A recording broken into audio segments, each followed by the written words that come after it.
Hi, everybody, and welcome to KC CHIROpulse, brought to you by Kats Consultants, the podcast helping chiropractors keep their pulse on success. So I'm Dr. Michael Perusich. I'm joined by my good friend, Dr. Troy Fox. Troy, how are you today? Hey, guys. How we doing today? Awesome. Troy, Good. you get all these great emails from people asking questions all the time, and a lot of times we like to take those and just kind of banter them around. What do you got today? Hey, I do. And so I'm the question guy and you're the answer guy. Sometimes that's kind of how it seems up going. So I get a lot of questions. And the question I got today, which I thought was interesting, it was a very broad question, but there was a chiropractor that messaged me and said, what is consulting? What is it? I mean, what do you guys really do? Because I've never done anything like that, and I'm at least interested in finding out what you do. And I thought, wow, that's a really broad question. We could go a lot of directions with that. And so I thought, let's just dump this into your lap and see which direction you go with it. So. Well, it is a good question. It's a very valid question. If you've not worked with consultants in the past, yeah, you might not know a lot about what we do, and every consultant is obviously a little different. Everybody has their expertise or specialty, if you will. At Kats Consultants, our specialty really is the broad base of business because we bring so much business, just hardcore business experience to the table for people. And I think sometimes people get a little mixed up between consulting and coaching, and there is a difference between the two. Yeah, because you see a lot of internet stuff where people say, I'm the coach that's going to get you 50 new PI patients a month. So what do you see the difference between coaching and consulting being? Yeah, I kind of have this simple example. So if you think of a coach, let's say a football coach, Andy Reid, the coach of the Kansas City Chiefs, he comes to every game and every practice with a game plan that he and his coaching staff have put together. And they teach the players how to manage, how to utilize that game plan. So a coach is teaching you their playbook or their system, whether that be, like you said, new patients or how to get PI cases or marketing, that kind of thing. So they're teaching you a game plan. A consultant can take your game plan and help you make it better. So it's a much more intuitive process with consulting where consultants are digging into your business, not trying to bring theirs and drop it into you. So it's practice in a box compared to, hey, let's figure out how to make your practice run the way you want to and make sure it's ethical, profitable, procedural, compliant, those kind of things. So it's just a much broader base of services when you go with a consultant.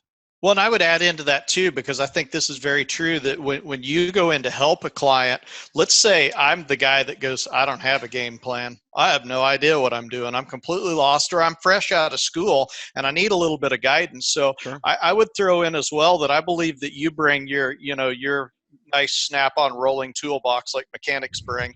You bring your toolbox with you because sometimes you do, as a consultant, have to interject a little bit because somebody may need a little push or a little direction in their practice. So do you think that does play into it? Because I think you deal with levels. You deal with levels of people from, hey, I'm green and I'm right at the start, to I've been in practice for 25 years and we're doing great, but I want to do even better.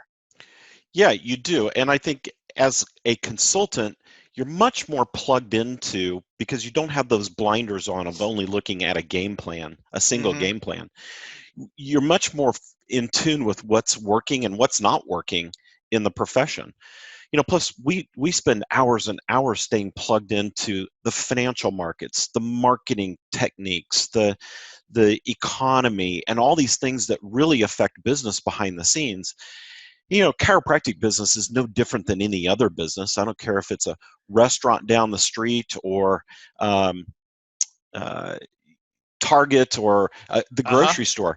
Every business out there, for the most part, is a for-profit business, and your business is affected by what happens in the community, what happens in your profession, what happens in the government, what happens in the economy.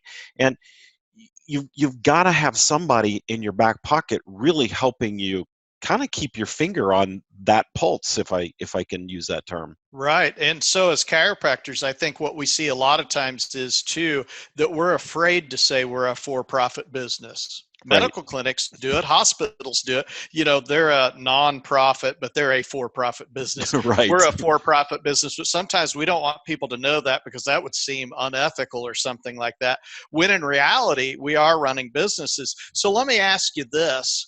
If you were going to say from a consulting standpoint, and I'm just going to give you, I picked a number out of thin air, what are the big three things that you would say walking in today, irregardless of my practice, whether I'm starting at the beginning or I've been in practice for 25 years, what are three things that you'd want to look at with me right off the bat to try to make a determination on where we needed to go?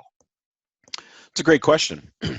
Usually the starting point for me is I want to look at your statistics, because the great thing about numbers is they're black and white. They never lie. They tell a major story. And we go beyond looking at just the traditional numbers like patient visits and services and collections. We want to get down to the nitty gritty and see, are you even profitable? You may think you are sometimes, and I see this all the time. You think you're profitable, and when we crunch the numbers and really dig down and look at 2, 3, 4, 5 years of trend analysis on a practice, we find out some interesting things, and it can be a real eye-opener. So that's always the first place to start. And that's a scary place for the doctor to start as well. You have to be ready for help if you're going to do this, because we may be telling you things that you really were trying to stick your head in the sand and avoid. So there's number one. You want to look at my numbers. What's the next thing? I'm excited to hear this.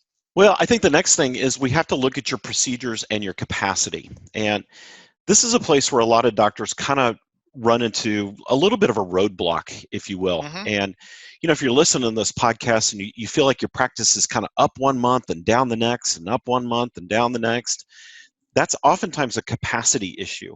And our procedures that we have in our practice are built for a moment in time. So maybe when you started out, you were seeing 10 patients a day, and you built your procedures around 10 patients a day.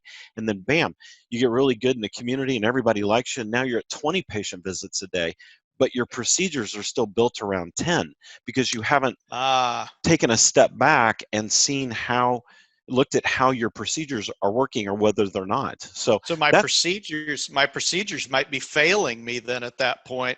And so it's time to okay, I got you. They may be holding you back, and they may actually, when your practice goes up and down, you don't realize it, but it's actually forcing people out of your practice.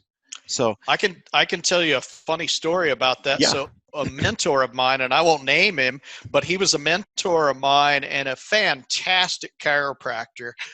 He told me when he first started in a practice, lack of better knowing what to do, he practiced 1 week on and then billed insurance on the off week, and then 1 week on and build it, and his practice wasn't growing. So there's a real extreme example of maybe some procedures that are just not working for you. You know, that's interesting, right?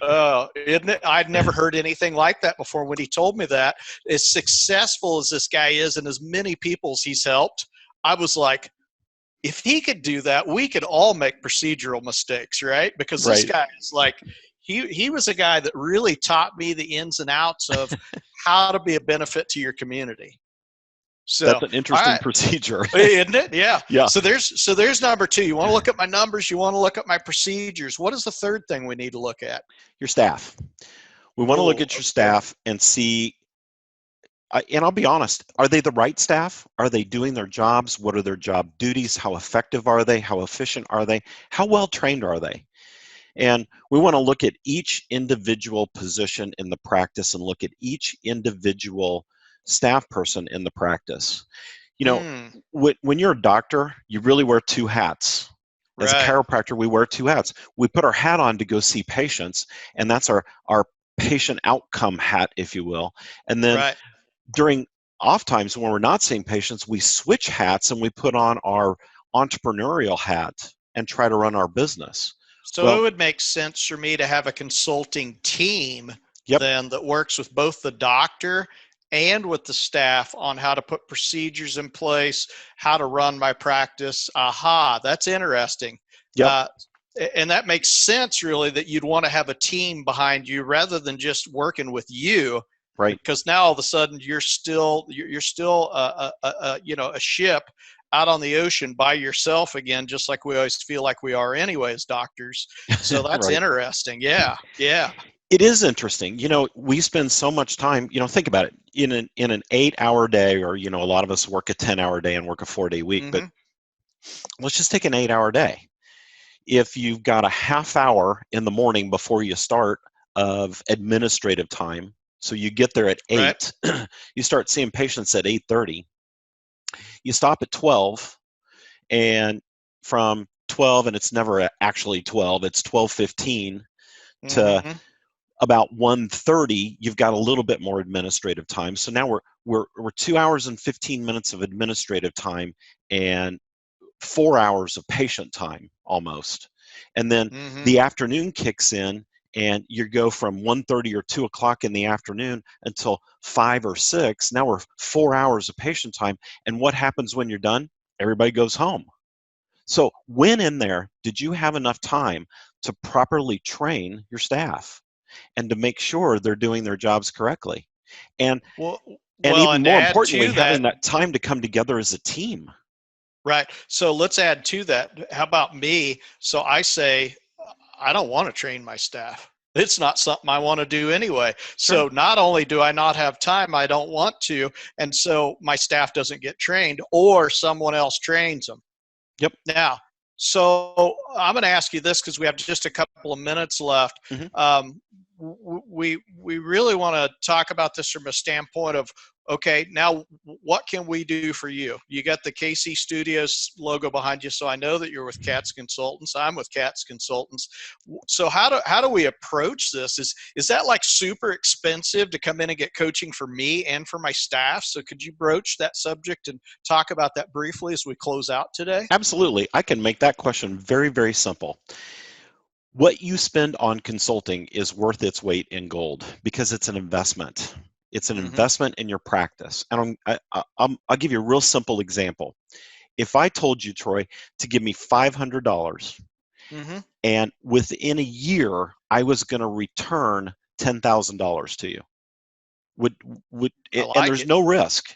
There's absolutely no risk. Yeah. Would you do it? And all I have to do is do what you asked me to do, right? And that's all you have to do is just implement strategies and tactics in your practice that work. And we know they work. I'm in. And be ready to roll up your sleeves and take your practice from A to Z. And oftentimes in a pretty short period of time. So it's not costly when you look at it from the right framework. It's just a great investment in your practice. Plus, we do so much stuff for the doctor on headspace, so we get you off that mouse wheel of practice from time to time and really help your headspace. We provide CA coaching and training. We even have a CA coach, Marissa. My gosh, she's one of the best CA trainers and practice administrators, I think, in the profession. Right. We're in your head almost every day. And I want to throw in an example of this. I don't know how many of you guys took a board review before you took boards. I know I did. I thought, and here's what I said, and Dr. Perusich and I talked about this years ago. He said, why are you taking a board review initially? And I said, I'm taking a board review because I see it as an insurance policy for the investment that I made in school to make sure that I take that next step and that there aren't any hiccups. And he said, you know what?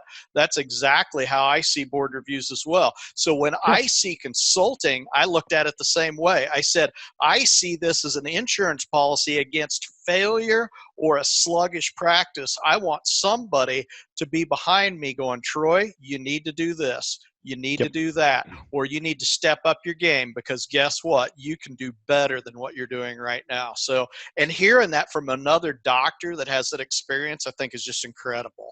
Yeah. Yeah. Well, and I'm going to liken it to something Michael Jordan said, and I'm not going to quote this exactly, but he basically talks about the fact that, as a professional athlete, you have a winner inside of you.